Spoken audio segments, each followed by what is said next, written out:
Joe Biden has taken a narrow lead in the key battleground state of Georgia as he edges closer to the finish line in the U.S. presidential race. If the Democrat wins, it will deal a massive blow to Donald Trump's chances of re-election. We'll be live from Washington in a moment. Now, Georgia is on everyone's mind now, and it is one of the several swing states that could influence the outcome of the race. Mr. Biden is said to be leading by a mere 917 voters there, with 99% of votes counted. Now, this is why it could affect the state of play. Based on AP's projection, Mr. Biden has 264 electoral college votes, while Mr. Trump is on 214. Now, the winning number is 270. So if Mr. Biden wins in Georgia, which has 16 votes, AP will likely call him the winner. But there is a caveat. Unlike AP, several other U.S. networks did not project a win for Mr. Biden in Arizona, citing that the race is too close to call. And that's why Mr. Trump insists he's still in the game. And he says he will ultimately pull out a victory in Arizona. Now, that state alone is worth 11 electoral votes. Now, apart from Arizona, here are the other battleground states to watch: Georgia, Nevada, and Pennsylvania. The Biden camp has a lead in Georgia, Nevada, and it's also chipping away Mr. Trump's advantage in Pennsylvania. Well, despite the numbers favoring Mr. Biden, the Trump campaign is making that last-ditch effort in the race by questioning the election process. Good evening. I'd like to... As Joe Biden gains ground in some key battleground states, the U.S. president fired shots at the democratic process from the White House. If you count the legal votes, I easily win. If you count the illegal votes, they can try to steal the election from us. Several major U.S. networks cut away from the speech as President Donald Trump repeated baseless claims about the legality of mail-in ballots. We repeatedly heard the president speaking of a corrupt system or a fraud system or a broken system.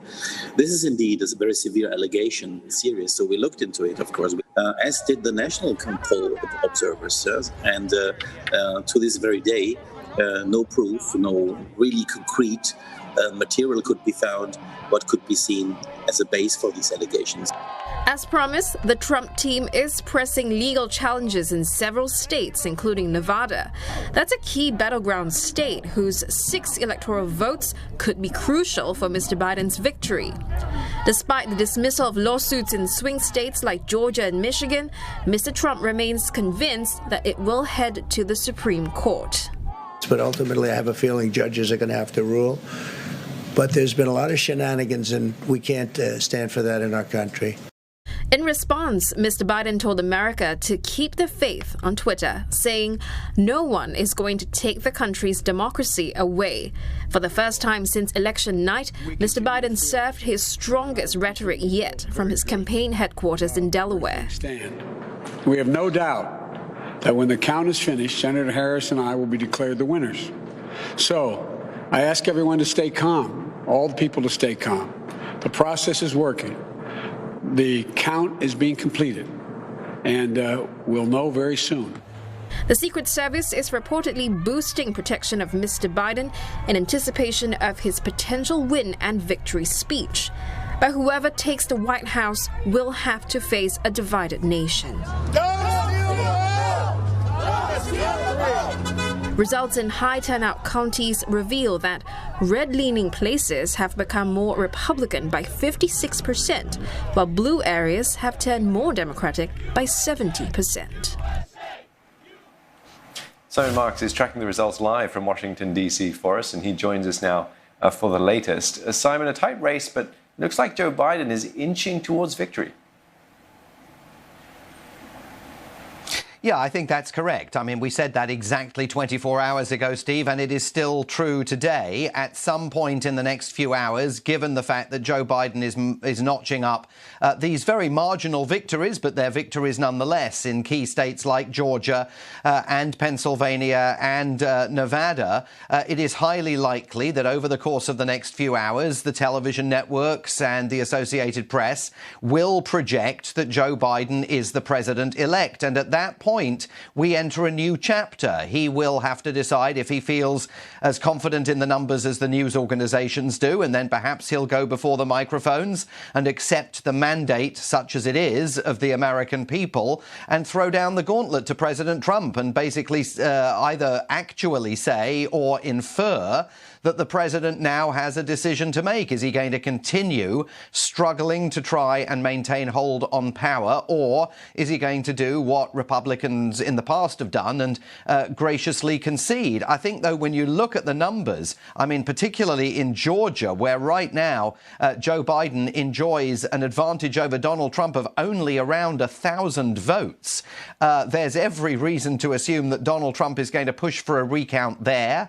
He's already called for a recount in Wisconsin. Some of these other margins are still low. 11,000 vote advantage in Nevada, a 47,000 vote advantage in Arizona, a state that has been moving more in Donald Trump's direction over the last several hours. So there's still reason to think that the president will carry on fighting, although there is definitely now a whole series of fissures developing among senior Republicans, with some abandoning President Trump and others standing by him, and in the case of Senator Lindsey Graham, pledging $500,000 for President Trump's legal defense fund as he begins to mount challenges all over the country to the rules of the road regarding postal voting. So we're still in a pretty major standoff here. So, Simon, I know you've been asked this like 1,000 times, but here we go again. When can we expect a projected winner based on the current state of play?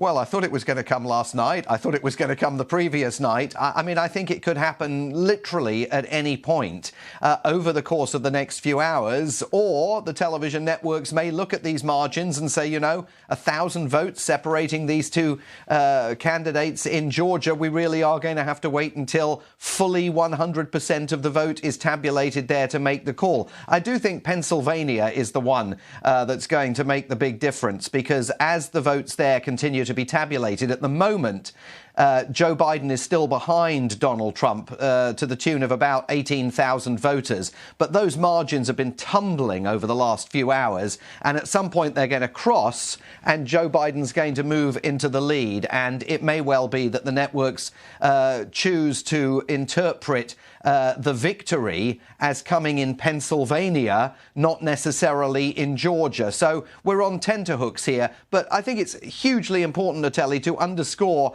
this is absolutely not where the Democrats thought they were going to be this Friday morning in America. By now, they thought this would be done and dusted.